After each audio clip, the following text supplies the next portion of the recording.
তো আজকে আমরা যাব ভেতরে, দর্শন করার ইচ্ছা আছে। তো সকাল সকাল তাই জন্য স্নান টান করে আমরা চলে এসেছি। আর জায়গাটা একটু দেখিয়ে দিচ্ছি। এখানে রামায়ণের কাহিনীটা লেখা আছে।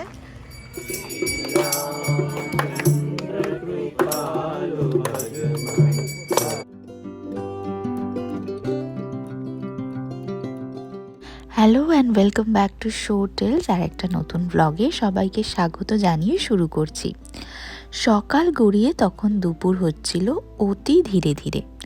পিছনে মেপেল গাছের ঘন জঙ্গল আর সেখানে খাবারের গন্ধলুব্ধ সিগাল পাখিগুলোর কর্কশ চিৎকার পিছনে ফেলে আমরা এগিয়ে যেতে লাগছিলাম। আজকে যাব রাম মন্দিরের উদ্দেশ্যে।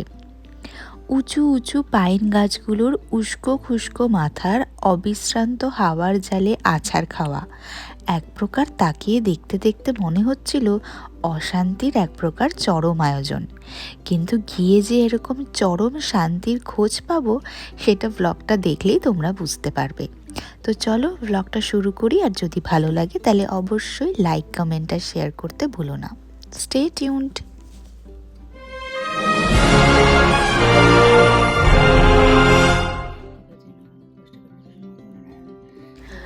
বাড়িতে সকালে স্নান করে রামনবমীর পাঠ করে আমরা বেরিয়ে পড়লাম।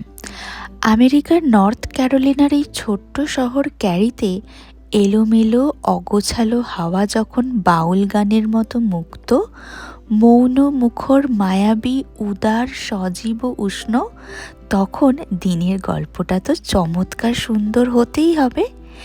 এই শহরটা দূর না হয়েও যে দূরত্বের মরীচিকা সৃষ্টি করে, সেই মায়া দিগন্ত মানুষের মনকে এক গভীর মুক্তির আনন্দে ভরে দেয়। ফরেস্টের মধ্যে একদম মন্দিরটা আছে। বেশ মানে ভালো মতো ফরেস্ট আছে। আর তাও তো এখন শীতের জন্য পাতা টাতা নেই, কিছু দেখা যাচ্ছে না।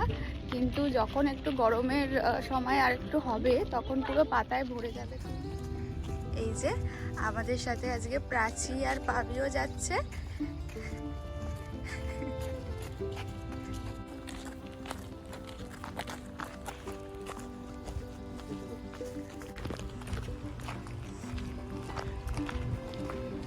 এখানে রামায়ণের কাহিনীটা লেখা আছে।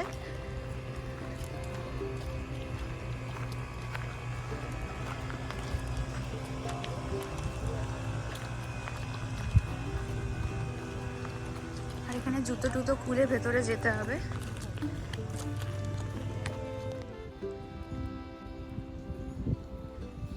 তো অযোধ্যার যে রাম মন্দির, সেখানে যে রামলালা আছে, তো তার আদলেই এই মূর্তিটা করা হয়েছে। তো দেখো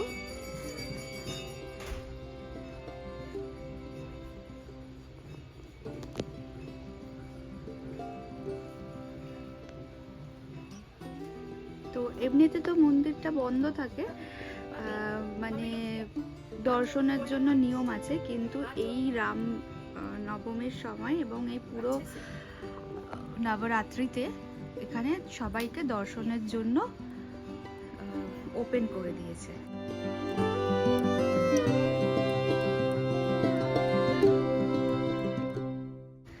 যে দর্শনার্থীরাও এসছে।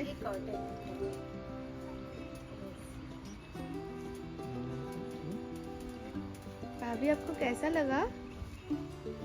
आपको भगवान जी का दर्शन कैसा लगा? बोलो इट्स गुड। भाभी तो फैशन शो में आई है आज।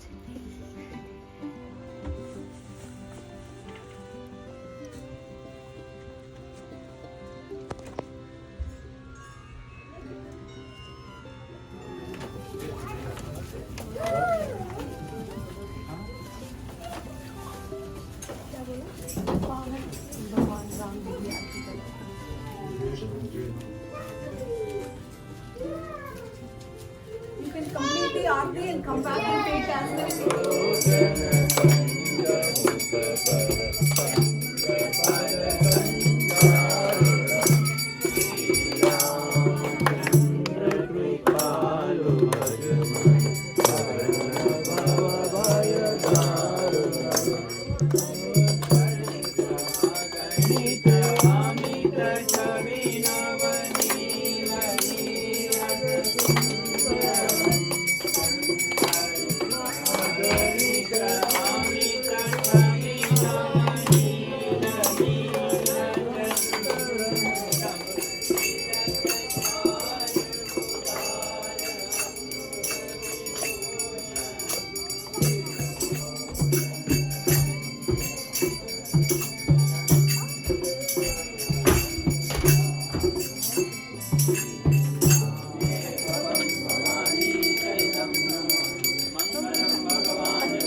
All Lord Rama and the brothers, she's going to play the veena for Lord.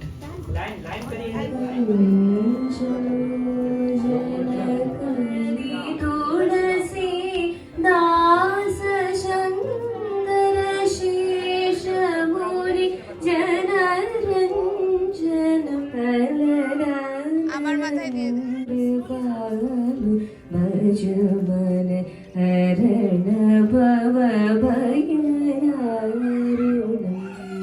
നവകഞ്ചലോചന കഞ്ചമുഖകര കഞ്ചവാര കഞ്ചാരുണം Shri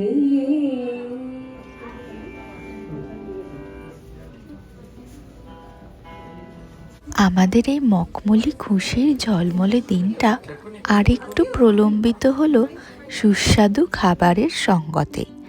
তার সাথে চৈত্রের সোনালি রোদ্দুর পিঠ দিয়ে বসে দূর আকাশে বিকেলের নরম কমলা রঙের হাতছানি দেখা, সবাই মিলে একসাথে। চলো তাহলে এবার প্রসাদটা খেয়ে নিই।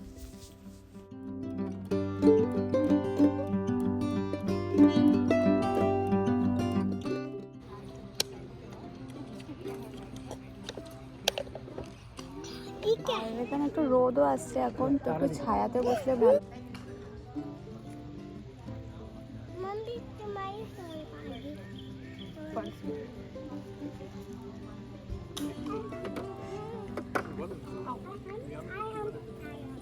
गड़ेगा तेज पैर गड़ जाएगा पैर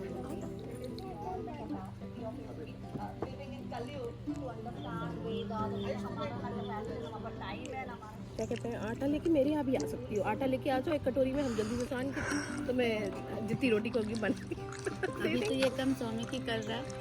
তো আমরা প্রসাদ নিয়ে নিয়েছি। এখানে আমাদের প্রথমে ক্ষীর দিয়েছে, কেশর দিয়ে পুরো ক্ষীর দিয়েছে, আর এখানে রুটি, তারপরে আলু ফুলকপির তরকারি কর্ন দিয়ে, আর এখানে একটা চাল মাখা দিয়েছে, গাজর টাজর দিয়েছে তার মধ্যে, আর এখানে একটা চানাও দিয়েছে, আর এটা হচ্ছে রাইস আর ডাল। তো আমাদের তো আজকে দুপুরের লাঞ্চ এখানেই হয়ে যাচ্ছে, আমাদের খুব ভালো লাগছে। আর জায়গাটাও খুব সিরিন, আর পুরো ফরেস্টের মধ্যে একদম নিরিবিলিতে একটা মন্দির, ভীষণ ভালো লাগছে। পাখির ডাক আসছে। হ্যাঁ হ্যাঁ জানি, মন আমাদের স্বাধীন। সে কল্পনার পক্ষীরাজ চড়ে এক মুহূর্তে চন্দ্র সূর্য পেরিয়ে সৃষ্টির ওপার পানে ধাওয়া দিতে পারে, কিন্তু সে স্বপ্ন প্রয়াণে তো আমাদের রক্ত মাংসের শরীরকে বাদ দিয়ে চলতে হয়। আমাকে দেখতে হয় সব কিছু চোখ বন্ধ করে, আর এখানে আমার দুটি চোখ মাত্রই আমাকে নিয়ে যায় দূর হতে দূরে, যেখানকার নীল পাহাড় বলে আরও আছে, আরও দূরের দূর আছে। এখানে সৌন্দর্য দূরত্বে নয়, এখানে মাঠের শেষেই ঘন সবুজ জঙ্গল, আর তার ওপর পাহারা দিচ্ছে সুদীর্ঘ মেপেল আর পাইন গাছের সারি। আর সে সবুজের কত না আভা, কত না আভাস ধরতে জানে। সেই শ্যামশ্রী দেশ বিদেশের কে পেয়েছে, কে দেখেছে বলো? তো আজকের ব্লগটা এখানে শেষ করছি। যদি ভালো লাগে please to like, share and subscribe to short tales. আর আমি এরকমই ভালো ভিডিও নিয়ে আবার চলে আসবো। Till then stay tuned, bye by.